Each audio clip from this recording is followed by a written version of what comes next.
Canada and Mexico are not waiting around to find out what Trump decides.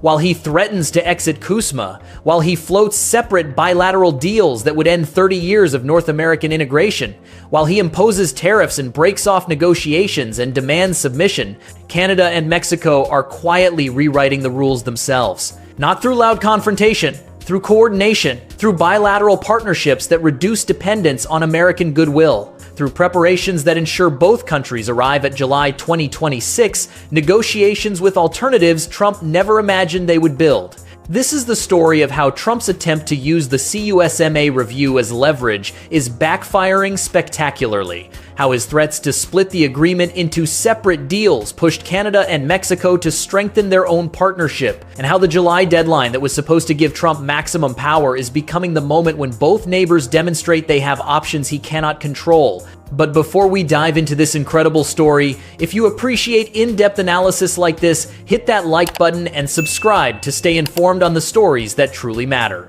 Tonight, we are showing you what the USMCA review actually means, why Trump thinks he holds all the cards, and how Canada and Mexico are proving him catastrophically wrong. When Canada and Mexico negotiated USMCA with Trump's first administration in 2017 and 2018, they agreed to something unprecedented in modern trade agreements, a sunset clause that could end the entire deal. Article 34.7 requires all three countries to meet 6 years after implementation and decide whether to extend the agreement for another 16 years. If all three agree, USMCA continues until 2042, with another review in 2032. If any country refuses, the agreement enters annual reviews until it expires in 2036. This was Robert Lighthizer brainchild. Trump's first-term trade representative believed that permanent trade agreements gave other countries too much certainty and removed American leverage. He wanted a mechanism that would force periodic renegotiations, where the United States could extract new concessions by threatening to walk away. Canada and Mexico agreed because the alternative was Trump immediately withdrawing from NAFTA with no replacement. They calculated that 6 years of stability was worth the risk of future disruption. They hoped that by 2026, either Trump would be gone or his trade priorities would have moderated. They were wrong on both counts. Trump is back. His trade priorities have not moderated, and he views the July 2026 review not as an opportunity to improve a functioning agreement, but as leverage to force Canada and Mexico into submission on issues that have nothing to do with trade. The review was supposed to be a genteel college reunion. Instead, it is becoming a high-stakes brawl, where Trump threatens to tear up the entire North American trade framework unless Canada and Mexico accept whatever demands he makes. Except Canada and Mexico are not showing up to that negotiation as desperate supplicants hoping to preserve market access. They are showing up as partners who have spent months building alternatives to American reliability. Trump's trade representative Jamieson Greer has made clear the administration is considering all options: revising USMCA, renegotiating it completely, splitting it into separate bilateral deals with Canada and Mexico, or letting it expire entirely.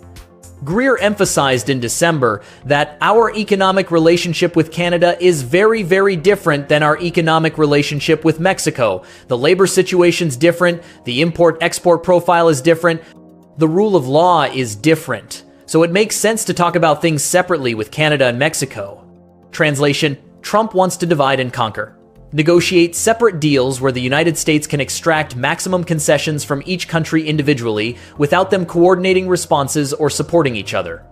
But Trump's demands go far beyond traditional trade issues. He wants Canada to increase defense spending dramatically. He wants both countries to solve his fentanyl crisis and illegal immigration problems.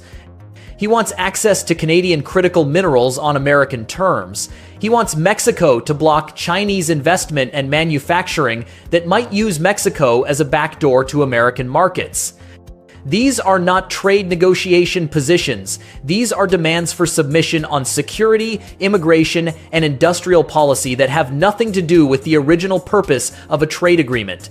And here is what makes Trump's approach particularly dangerous for North American integration. He is explicitly threatening to use USMCA's sunset clause to force compliance with demands that were never part of trade negotiations. Article 32.2 of USMCA allows countries to take measures they consider necessary for national security. Trump argues his tariffs on steel, aluminum, and other goods fall under this exemption. He imposed 25% tariffs on Canada and Mexico in February 2025, citing border security concerns, then offered USMCA-compliant goods exemptions while keeping tariffs on everything else. This creates a situation where USMCA technically remains in force, but Trump can impose devastating tariffs on any products he chooses by claiming national security justifications. Canada and Mexico get the worst of both worlds. Continued obligations under the agreement without the market access benefits that justified those obligations. Trump is essentially holding USMCA hostage, agree to his demands on defense, immigration, and industrial policy, or watch him impose tariffs that gut the agreement's value while technically keeping it alive. And if Canada and Mexico refuse, he walks away in July and negotiates separate bilateral deals where American leverage is even stronger. That was the plan. Divide and conquer. Force submission through threats. Rewrite North American trade on American terms, with Canada and Mexico having no choice but to accept. Except, the plan had one fatal flaw. It assumed Canada and Mexico would not coordinate their own response. While Trump threatened, Canada and Mexico built partnerships. In September 2025, Prime Minister Mark Carney and President Claudia Sheinbaum launched the Comprehensive Strategic Partnership between Canada and Mexico. Not a symbolic gesture, a strategic framework designed to reduce both countries' dependence on American goodwill. The timing tells you everything. September 2025, 9 months before the July 2026 USMCA review deadline. Both countries recognizing that Trump will use that deadline to extract maximum concessions and deciding they need alternatives before sitting down to negotiate. The partnership includes direct supply chain integration that bypasses American infrastructure. Mexico wants access to Canadian Pacific ports to ship goods to Asia without transiting United States territory. Canada wants to use Mexican manufacturing platforms to access Latin American markets. Both countries are exploring joint production arrangements under the Trans-Pacific Partnership that allow them to serve global markets independently of USMCA. This is not theoretical planning. This is active implementation. In February 2026, Canada will send its largest trade mission ever to Mexico. Hundreds of Canadian companies. 6 strategic sectors, government ministers leading delegations, the explicit goal, establish commercial relationships that create facts on the ground before USMCA negotiations begin. Canadian Foreign Affairs Minister Dominic LeBlanc visited Mexico in December 2025 to lay groundwork for the trade mission. He met with Mexican Economy Secretary Marcelo Ebrard to coordinate on CUSMA strategy and identify areas for bilateral cooperation that reduce dependence on United States markets. Ambassador Cameron McKay stated that Canada and Mexico will need each other more than we ever have. We want to be working together and trying to solve problems together. Not aspirational language. A clear recognition that Trump's divide and conquer strategy requires a united response.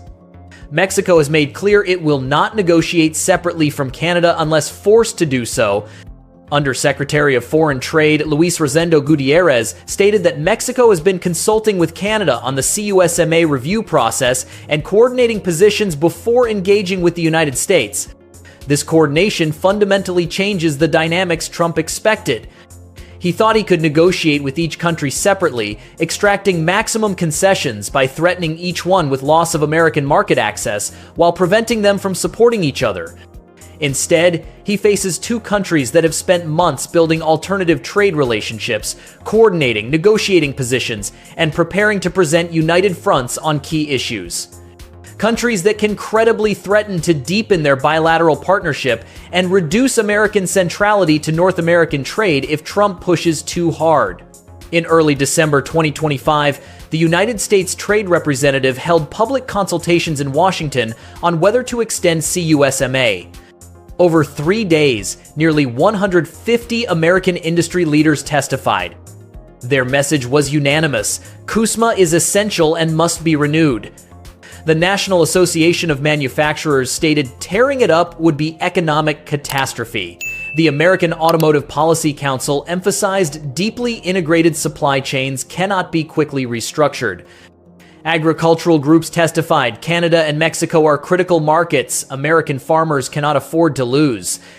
Technology companies, pharmaceutical manufacturers, energy producers, retail associations, and financial services firms delivered the same message: do not let CUSMA expire. Renew the agreement and focus on targeted improvements rather than fundamental restructuring. This creates political problems Trump cannot dismiss. These are core Republican business constituencies. When the National Association of Manufacturers and Chamber of Commerce publicly testify that Trump's approach threatens American competitiveness, that is pressure he cannot ignore. And their testimony revealed something crucial. American industry is terrified of losing CUSMA, which means Canada and Mexico have more leverage than Trump's threats suggest, because American business needs the agreement as much as they do. Trump assumes Canada and Mexico need American market access more than the United States needs them, giving him all the leverage. The business community testimony proved that wrong.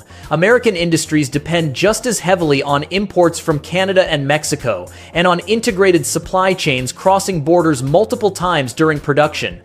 Canadian energy keeps American cities heated and factories running. Canadian critical minerals are essential for American technology and defense. Mexican manufacturing provides cost efficiencies, enabling American global competitiveness.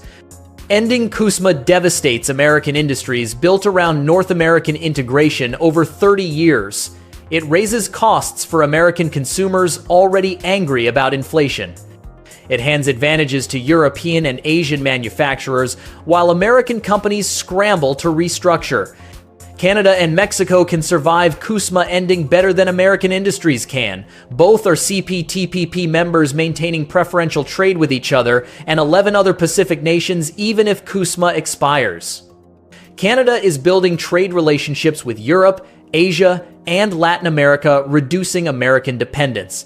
Mexico attracts manufacturing investments seeking China alternatives, continuing regardless of CUSMA status.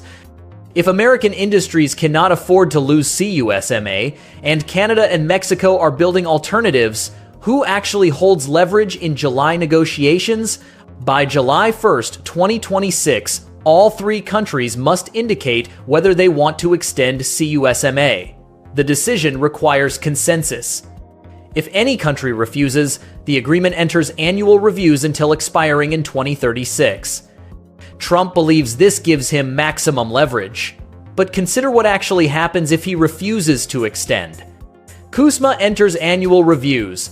Uncertainty depresses investment across all three countries. American industries face the same uncertainty as Canadian and Mexican firms, suffering identical competitive disadvantages. Canada and Mexico accelerate their bilateral partnership and diversification efforts. Supply chain integration deepens. Both countries expand agreements with Pacific, European, and Latin American partners.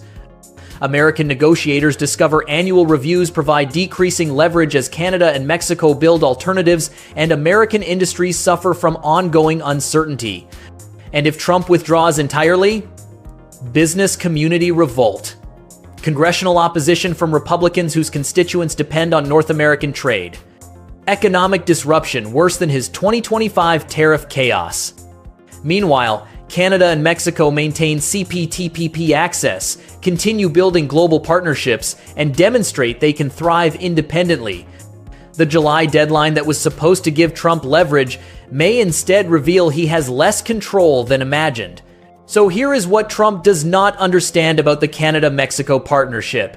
They are not preparing to accept whatever terms he dictates in July.